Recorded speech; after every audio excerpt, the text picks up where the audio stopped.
No, no, no, no. Don't just use basic negative words, use advanced negatives too. And in this video, I'm going to show you many ways that you can be more advanced in English when you need to be negative. First, let's look at intensifying negation. Now, if you don't like going back to work, then you might simply say, I don't like Mondays. But you can intensify this negative more by saying, I don't like Mondays at all.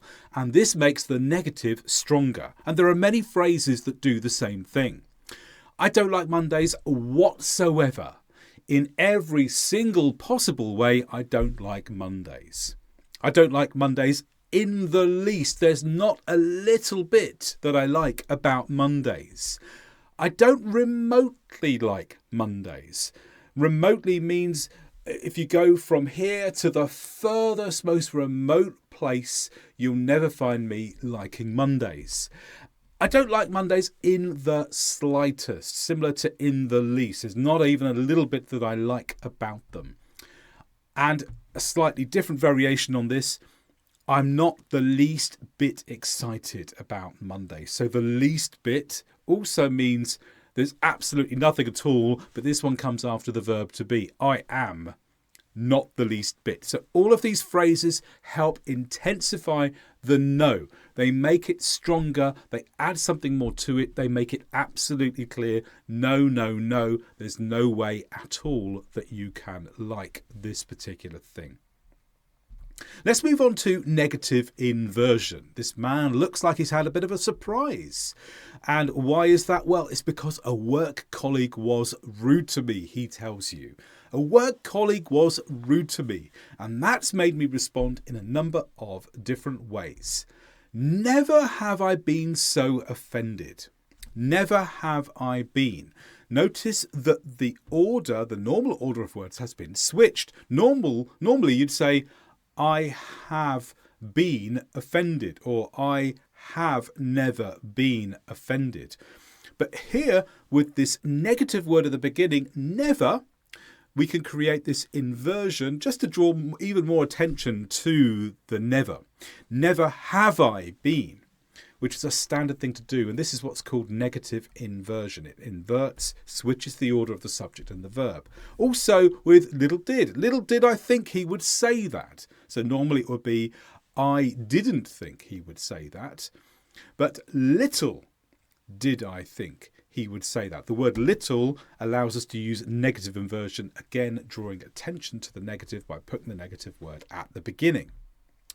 Not ever did I expect that. Another way of achieving negative inversion. So not ever, meaning not from the past all the way to the furthest point in the future. I didn't think it was going to happen.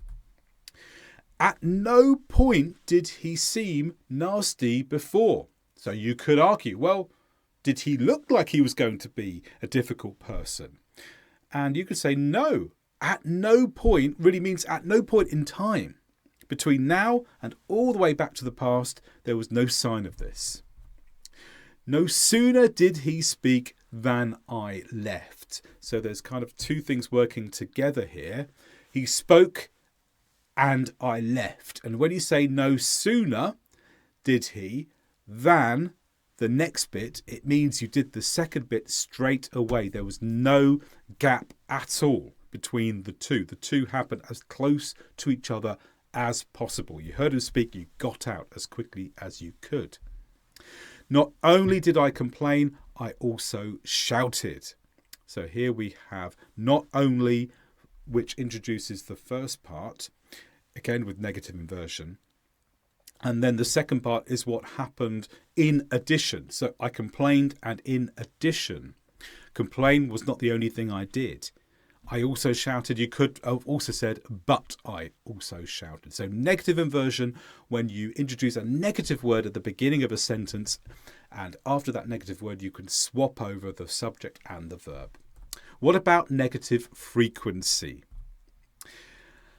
Perhaps you'll say this, I don't ride a bicycle like this girl does.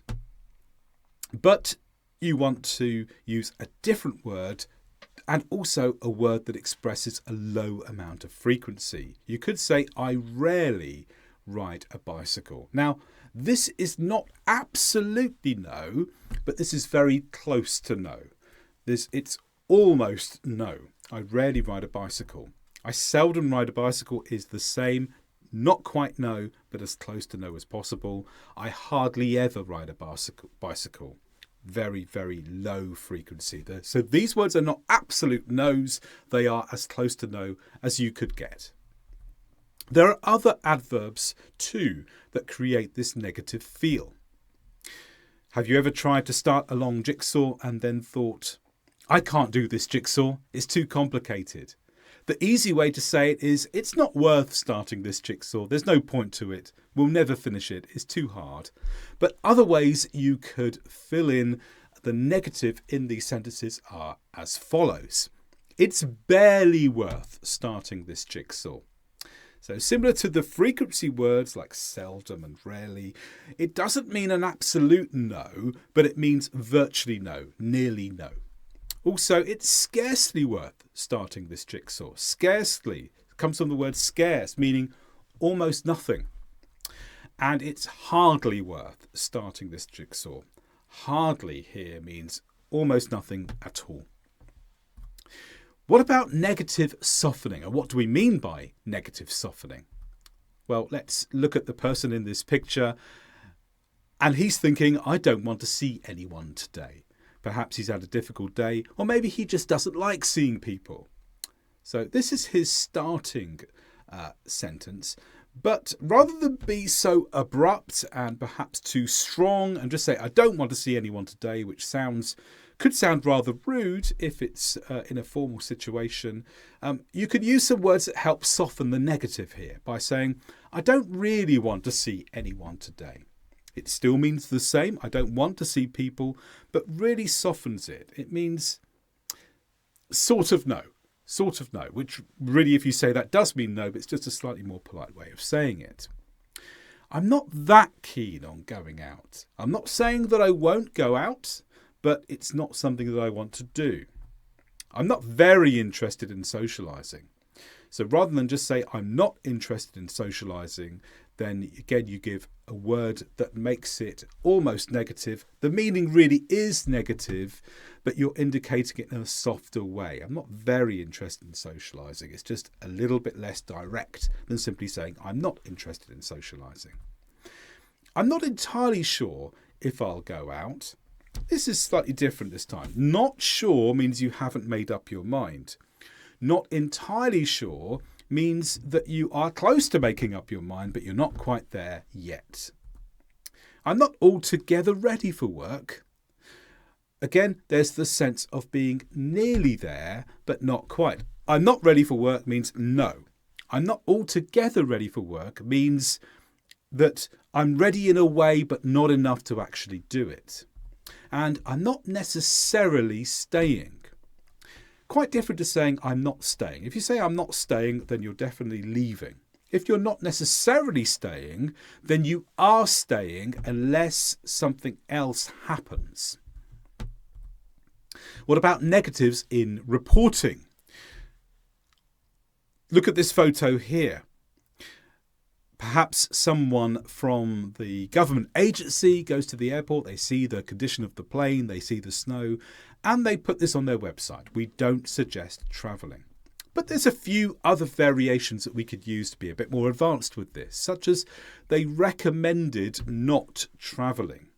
We could have said they don't recommend travelling, but after certain reporting verbs, we can put the negative word afterwards, and we can use not sometimes. They recommend not travelling. They suggested not to travel, or they suggested to not travel. Also insisted. But this one is different because it's followed by a preposition. They insisted on not travelling. Now let's look at negatives in participle phrases.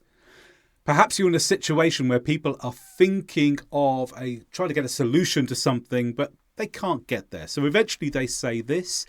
They didn't have any ideas, so they asked an expert to help instead. Now, how could we reformulate this so that we have a participle phrase but with a negative? Well, we could have said this. Not having any ideas, they asked an expert to help instead.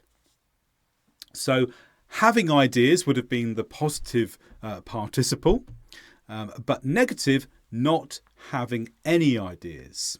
We could have just said not having ideas as well, but not having any ideas makes it clear we mean not even one.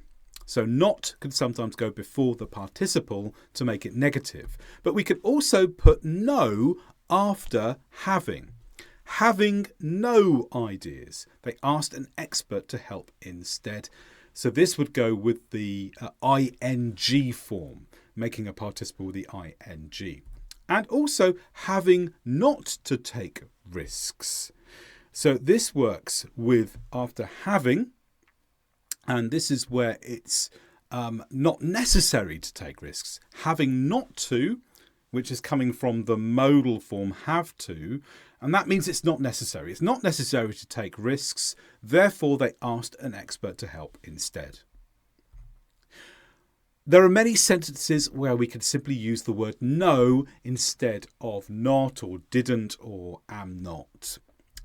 First of all, look at this man. He's not a chef, but he can cook chips. That's what they say about him. But we can also say he's no chef. He's no chef, but he can cook chips. So if you're trying to identify someone's abilities and give them a label of what they can or can't do, we could say he's a chef or he's no chef. No chef means he doesn't have the ability to be a professional in this area, but he can cook chips. Also, my cooking is no better than his. No better than. This structure here, no and then comparative and then than, means that actually the words that come before are less than the words after. My cooking is no better than his. That means I'm not better. I might be the same as him or possibly worse. Also, he is by no means a bad cook. And this really means he is not a bad cook. By no means. There's no way that we could think that this is true. He is in no way pretending to be a chef. And basically that means he's not trying to be a chef.